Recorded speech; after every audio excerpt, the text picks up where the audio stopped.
A trip to the local pub is a regular or even daily ritual for many people in England. But in the back room of this London boozer, an unusual spectacle is taking place. A staging of Rossini's opera, The Barber of Seville. There's room for around 100 people, with the chance to get up close to some powerful voices.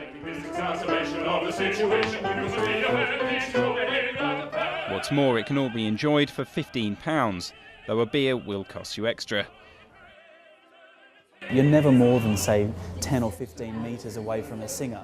And it's an extraordinary thing to be that close to an opera singer. Imagine, to a tenor or a soprano that's really going for it, to really see the magic of the human voice. Do you know, it's one of the most exciting things I think you can do as a singer, because you're able to play so much with dynamics and contrast in your voice, because you can go down to a real whisper and everyone can hear absolutely everything.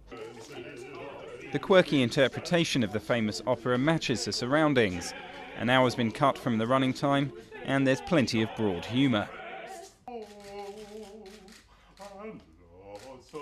The organisers are hoping they can attract people who might otherwise be put off by opera's somewhat exclusive image.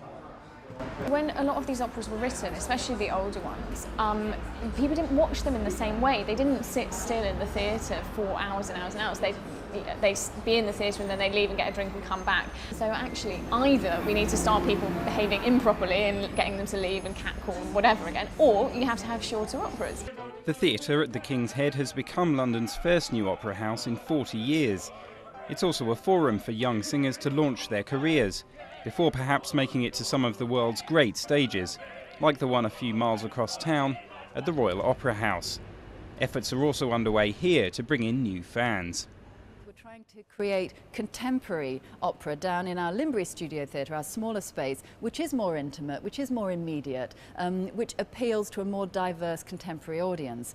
It's been many years since tuxedos and evening gowns were de rigueur at Covent Garden, but opera here is still on a grand scale.